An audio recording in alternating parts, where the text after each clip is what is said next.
Michael, creo uno de los puntos cruciales que mencionó Richard es cómo Europa intentaba incautar los activos rusos y entregárselos a Ucrania para comprar nuevas armas.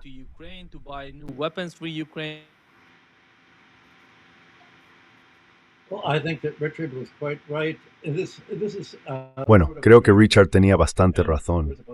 Este es en cierto modo nuestro mensaje de Año Nuevo, y se supone que debemos decir algo sobre cómo va a evolucionar el mundo en el próximo año. Creo que hacemos bien en centrarnos en Europa, porque es allí donde están todas las tensiones. Mires donde mires en el mundo, parece que todo está a punto de romperse, de quebrarse. La pregunta es, ¿cómo va a romperse? Y la respuesta es, la conciencia de la gente. La conciencia de Europa, como acaba de señalar Richard, está moldeada por la Guerra Fría. Michael, ¿me oyes? Ahora podemos ver que la estrategia de Estados Unidos para restaurar su antiguo poder sobre el comercio y el sistema financiero mundial se basa por completo en el paraguas ideológico de la Guerra Fría.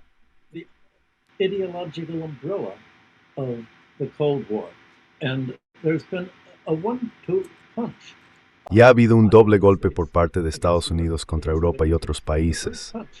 El primer golpe fue aislar a Europa y a sus aliados, Japón, Corea del Sur, del comercio con las partes de la economía mundial que crecen con mayor rapidez, que son China y el este de Asia. ¿Cómo se hace eso? Pues cortando el comercio y la inversión con los dos enemigos designados por Estados Unidos, Rusia y China. Y se hace, como señaló Richard, mediante el mito de que Europa necesita de algún modo la protección estadounidense frente al supuesto intento ruso de volver a apoderarse de Europa, reconstruir la Unión Soviética y extenderla hacia el este para incluir a Alemania y otros países europeos.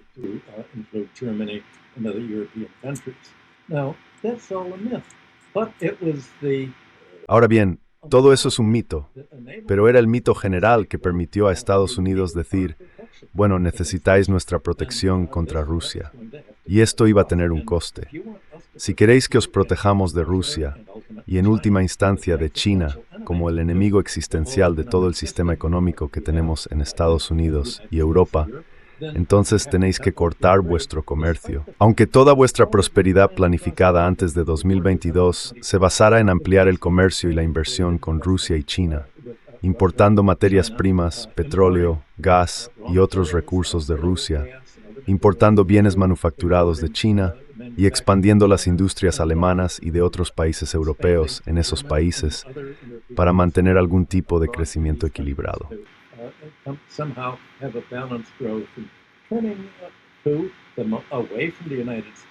Alejándose de Estados Unidos, que no se está industrializando, sino desindustrializando. Cuando Trump asumió el cargo, Estados Unidos ya había convencido a esos países de que no siguieran su interés económico natural en el comercio y la inversión mutuos con Asia, donde incluyo a Rusia, y eso permitió a Trump aplicar lo que se convirtió en una política de dos pasos. Podía decir, de acuerdo, ahora que habéis puesto todos los huevos en la cesta de Estados Unidos, sin comercio con Asia, solo tenéis un gran mercado de exportación, y ese es Estados Unidos. Pues bien, Trump entonces dijo, y ahora voy a aprobar mis aranceles del 2 de abril, el día de la liberación, y cortaré todo vuestro comercio con Estados Unidos. Michael, can you hear me? Michael, ¿me oyes? Sí, parece que tu micrófono no está conectado. Estás usando un solo dame permiso para acceder a tu configuración. Sí, vale, te estoy enviando, ¿puedes oírme hasta ahora? Sí. ¿Lo he pulsado? Sí, simplemente acéptalo ahí. Voy a comprobarlo. No veo el icono de 3 puntos, ni el Styrkenbatter. Justo debajo de la imagen, puedes ver un poco tu foto, ya sabes. Cuando pases el cursor por encima, verás los 3 puntos. En mi foto, abajo, vale, sí, muy oscuro. Coloca el cursor sobre la imagen, Michael. Mi cursor está en el... ¿Es esta la imagen ahí abajo junto a tu foto? Sí, sí.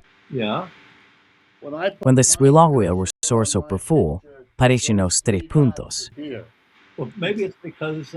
Bueno, Quizás sea porque Nima tiene lo suyo ahí arriba. Apenas puedo ver nada. Déjame poner mi imagen aquí. No ha pasado nada. ¿Pudiste oír algo de lo que dije? Es que el problema es que tu micrófono está dando algún tipo de, ya sabes, fallo. No está. ¿Cuál es el problema? ¿De cuál es el problema? Tenemos algún tipo de ruido entrando. Ruido, sí, ruido. Parece que... No tengo ni idea. Aquí no hay ningún ruido. Yo también oigo el ruido. Por cierto, Nima, puedo oír a Michael con CoCloud. Puedo oír con claridad, pero el ruido viene de su micrófono. No me imagino que es ese ruido. Sí, adelante, Michael. No sé cómo cambiar el micrófono porque yo... Puedes simplemente desconectar tu micrófono y volver a conectarlo. Vale. Si ese es el micrófono que estoy usando, bueno, no tengo ni idea de qué micrófono estoy usando porque este es un sistema diferente. Déjame ver dónde está esto. Vale, voy a enchufarlo ahí.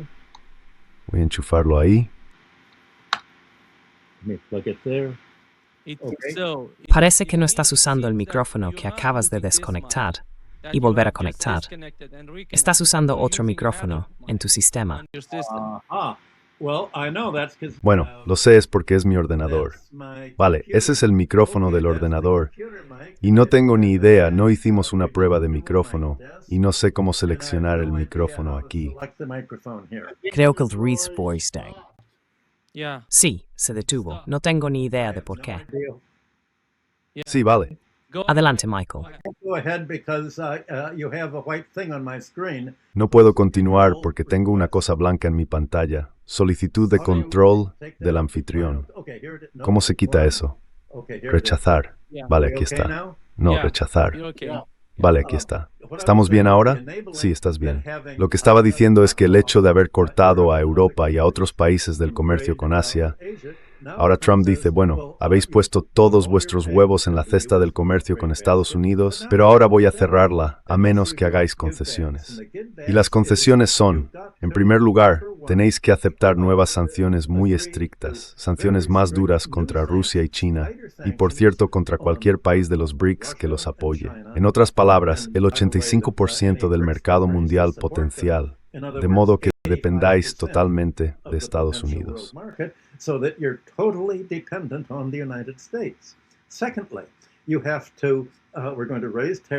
En segundo lugar, vamos a aumentar los aranceles que tendrás que pagar.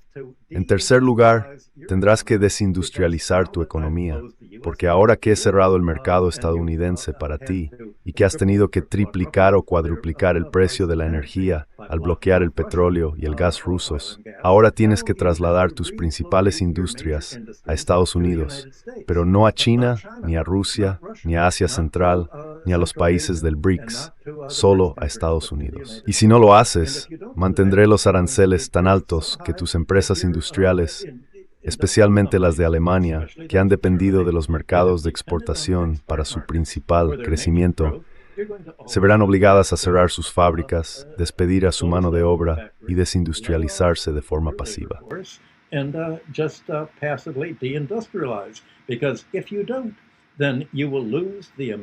Porque si no lo haces, perderás el paraguas estadounidense que te protege de Europa. Richard ha señalado que la izquierda en Europa, especialmente en Francia, es muy fuerte, y sin embargo la Unión Europea está controlada por el ala de extrema derecha, proguerra fría, neoconservadora, que ha nombrado a von der Leyen y a Kallas, las apasionadas antirrusas, para encargarse de la política exterior. Y cuando von der Leyen cedió ante todas las exigencias de Trump en cuanto a concesiones, Europa teniendo que trasladar su industria a Estados Unidos, alejándola de su propio empleo, dijo, bueno, lo hicimos por la Guerra Fría. Al menos ahora tenemos estabilidad.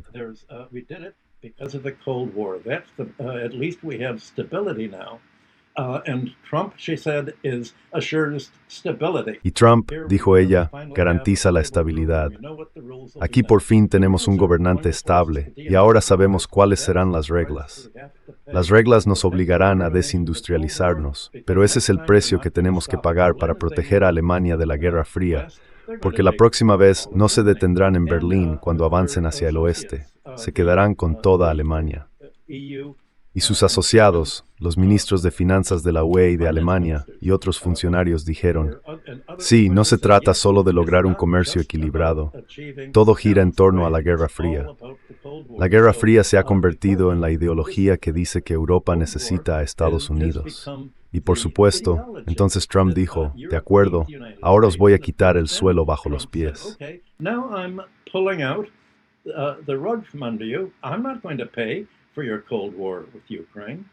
No voy a pagar por vuestra guerra fría con Rusia y Ucrania.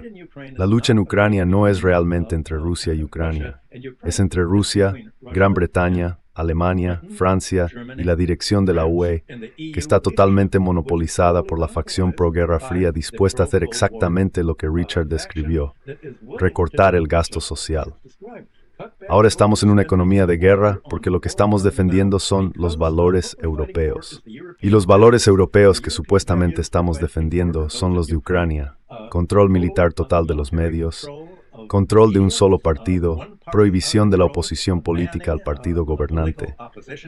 Dicen que nuestros valores son los de Ucrania. Necesitamos una cleptocracia militar aquí, igual que la suya.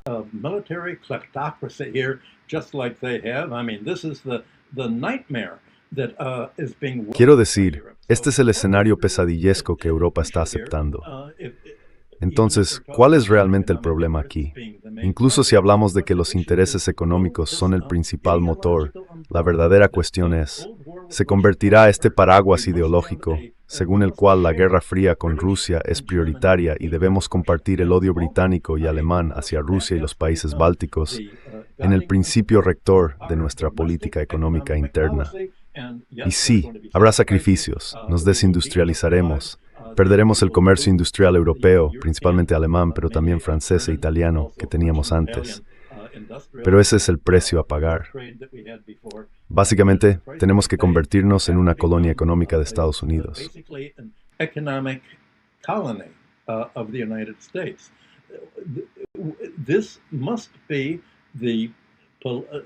Este tiene que ser el debate ideológico y político que se produzca en Europa si se quiere abrir alguna posibilidad de que el continente siga su propio interés económico, el mismo que existía antes de 2022. Si se quiere tener un mercado de exportación, hay que buscar qué economías están creciendo con mayor rapidez. El mito consiste en pensar que de algún modo, si las industrias europeas, la siderúrgica, la automovilística alemana, la de maquinaria alemana y otras similares de Japón, Taiwán y Corea del Sur, se trasladan a Estados Unidos, eso podría lograr la reindustrialización del país. En realidad no puede. Y eso nos lleva al segundo tema del que ya hemos hablado antes.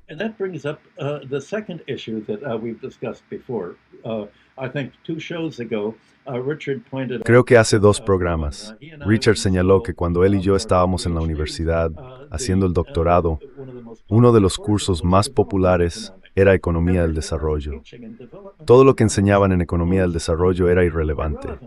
Todos asumían que desarrollo significaba keynesianismo militar, gastar más dinero en la economía y la economía crecerá.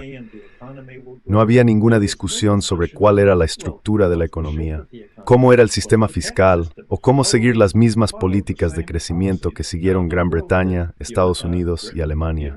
Aranceles protectores, subvenciones a la industria y, sobre todo, mantener los servicios básicos, las comunicaciones, el transporte y otros monopolios naturales en el dominio público, socializando los monopolios en lugar de dejarlos en manos privadas para que obtuvieran rentas de monopolio.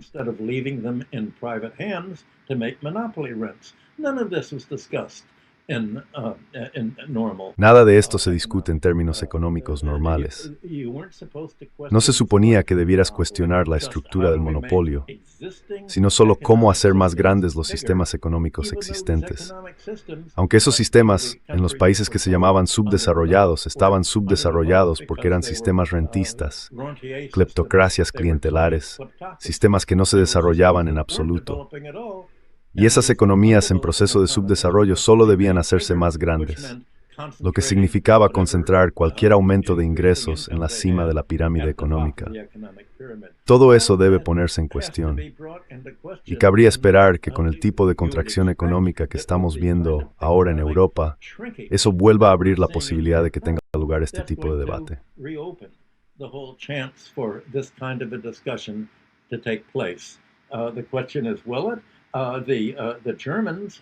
La pregunta es, ¿lo hará? Los alemanes y los británicos han prohibido básicamente toda discusión. Por ejemplo, cualquier crítica a la política israelí contra los palestinos. No se permite quejarse de lo que ocurre en las zonas palestinas bajo la expansión israelí. No se permite explicar por qué Rusia se siente tan amenazada por la expansión de la OTAN, porque la seguridad estadounidense se define como la eliminación de la seguridad rusa, la eliminación de otras seguridades. La seguridad estadounidense no se considera segura a menos que ningún otro país tenga la capacidad de protegerse contra la presión política, militar y financiera de Estados Unidos, como la incautación del dinero ruso para obligarles a seguir la política estadounidense.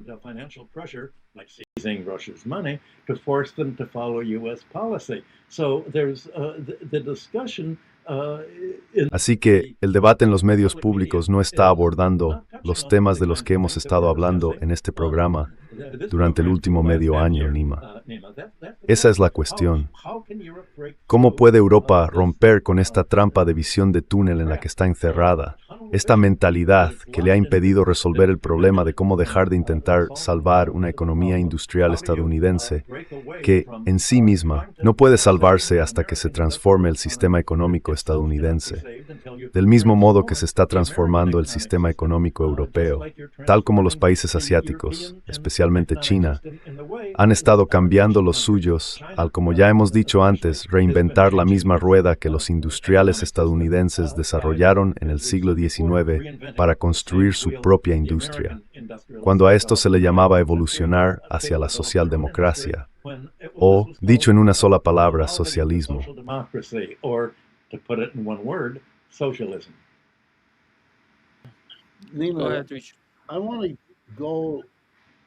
Quiero volver a todo lo que hemos estado discutiendo y preguntar, ¿por qué o cómo podríamos explicar las ideas en Europa de las que estamos hablando? El compromiso ideológico, el sentimiento antirruso, los gobiernos conservadores, todo eso por un lado. Y la estrategia de Estados Unidos de intentar llegar a algún tipo de acuerdo con Rusia para, entre comillas, estabilizar. Creo que desde la perspectiva europea, lo que estamos observando y lo que debemos tener presente es esta consecuencia irónica, en última instancia, de cientos de años de colonialismo. Hacia el final del Capital, Marx hace un comentario sobre cómo su siguiente proyecto sería analizar cómo el capitalismo crea, por primera vez, una auténtica economía mundial, una economía en la que todas las partes del mundo participan y se vuelven dependientes unas de otras.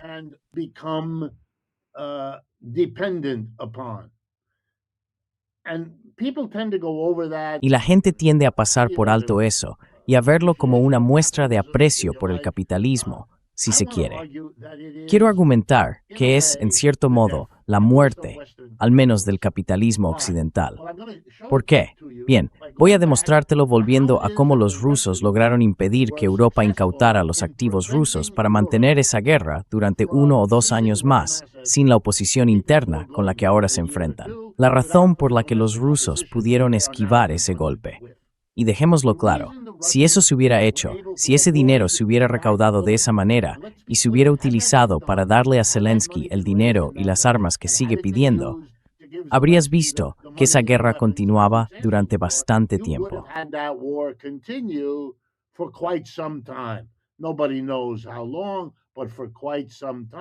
Nadie sabe durante cuánto tiempo, pero será por bastante tiempo, a un coste enorme para Ucrania, para Rusia y para otros. He aquí el motivo.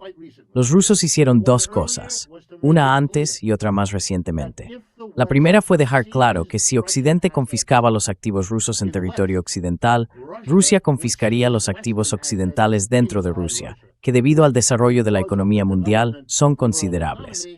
Hay que entenderlo. Putin lo dejó clarísimo. Si realmente te apropias de ello, no de los intereses, eso permitió que lo tomaran, no se opuso como podría haberlo hecho. Pero si tomas el capital, entonces yo me quedaré con tus bienes. Then I'm going to take your stuff.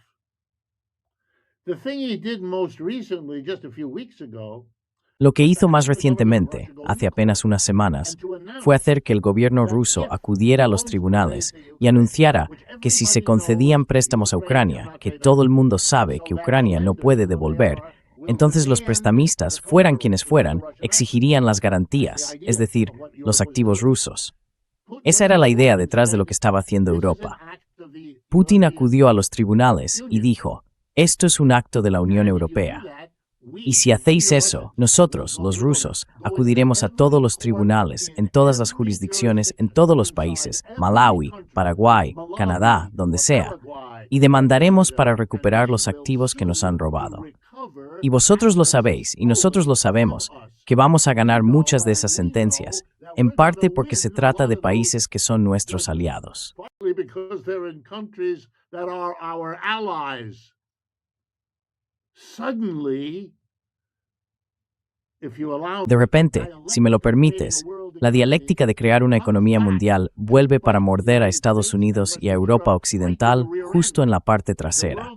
La economía mundial, la misma que su colonialismo inició y dio los primeros pasos, ha adquirido ahora su propia lógica de crecimiento, atrayendo a muchas de las grandes empresas de Occidente a querer beneficiarse de lo que pueden hacer en China, India, Brasil y todos esos otros lugares. Y ahora, como enseñó Hegel, uno se vuelve dependiente de aquellos que hizo dependientes de sí mismo. Se depende de la relación de dependencia, no solo del otro. Recuerda en Hegel, el amo y el esclavo. El amo se vuelve dependiente de la relación con el esclavo, porque el esclavo es quien hace todo y el amo no puede. Eso es lo que tenemos ahora. Occidente no puede hacerlo. Y yo discreparía un poco con Michael. can't do it, and I would disagree a little bit with Michael. Whatever their ideological note, they're not going to solve this. Sea cual sea su orientación ideológica, no van a resolver este problema, ni los europeos ni los estadounidenses. No lo veo. Normalmente diría que ya sabes, han pasado por muchas crisis. Soy el primero en admitirlo. ¿Conoces el viejo chiste? ¿Qué dicen los economistas marxistas con gran orgullo? Con gran orgullo anuncian que han predicho 10 de las últimas 4 recesiones, ¿verdad? Es un chiste, pero como todos los buenos chistes, tiene su grano de verdad. Pero no veo una salida. Veo a muchas empresas europeas encontrando sus energéticos tan altos que van a los Estados Unidos. ¿Estás de broma? They're going to move to the United States. Are you kidding? Move to a country as destabilizing as Mudarse a un país tan desestabilizador como este, un país que tiene que acudir al Tribunal Supremo para descubrir que no puede usar a sus propias tropas contra su propio pueblo en sus propias ciudades? Madre mía, no van a venir, porque sería una locura hacerlo. Estados Unidos puede desear estabilidad, pero no la tiene, y tampoco puede ofrecérsela a nadie. ¿Puedes imaginarte la conversación entre los industriales alemanes lamentándose de lo que Estados Unidos les hizo y luego diciéndose entre ellos, bueno, no pasa nada, podemos mudarnos a Estados Unidos? No quieren hacerlo y no lo ven como una solución a su problema. They don't see that as a solution to their problem, and they're not going to spend billions or even trillions. Y no van a gastar miles de millones o incluso billones en hacer un movimiento así cuando el riesgo es tan enorme. No es lo que hacen. He aquí la ironía. Del mismo modo que el capitalismo comienza en Inglaterra, permite el imperio británico, y luego observa cómo los británicos, usando su imperio, no pueden salvar su propio capitalismo, ni siquiera con él. Así se convierten en el objeto patético que observamos ahora. Pues bien, Europa sigue el mismo camino, y Estados Unidos también. Y del mismo modo, con su propio imperio y su desarrollo, tanto el desarrollo que controlaron los países que recibieron ayuda exterior, como aún más los países que no pudieron controlar porque no les dieron ayuda exterior. Ya sabes, Rusia, China, Corea del Norte, Vietnam, y así sucesivamente. Russia, China, North Korea, Vietnam, so on. They're the leaders. They're the leaders of the Son los líderes de las tendencias disidentes. I think that the Creo que la depresión que encontré durante las 2 últimas semanas en París, todavía una de las ciudades más bellas del mundo, but the depressive pero esa sensación depresiva de la que la propia gente allí habla, No quiero ponerme místico, pero es, en cierto modo, la conciencia, incluso entre los líderes a los que criticamos, de que los días del centro europeo del mundo han terminado. Y no solo han terminado para Europa, también han terminado para los lugares donde se asentaron los europeos, Norteamérica, Australia, Nueva Zelanda. Esos lugares tienen que adaptarse a un nuevo mundo. No quieren hacerlo. Les preocupa. They don't want to, they're worried about it, but there's no, I don't see where. Pero no veo donde una opción a lo que estoy describiendo ofrece un camino alternativo. Y ese es el punto final. En el nuevo año, reaccionando como todos lo hacemos, o supongo que todos lo hacemos, ante un año tumultuoso del señor Trump, en su segunda vez, cuando ha mostrado mucho más sus inclinaciones salvajes y extremas que la primera vez, o es capaz de llevarlas a cabo. Estás presenciando un teatro político de acciones desesperadas, y es aterrador. El Wall Street Journal le dio un informe muy negativo al final de su primer año, creo que en la edición de ayer o de hoy. El señor Murdoch está preocupado porque esto se está descontrolando.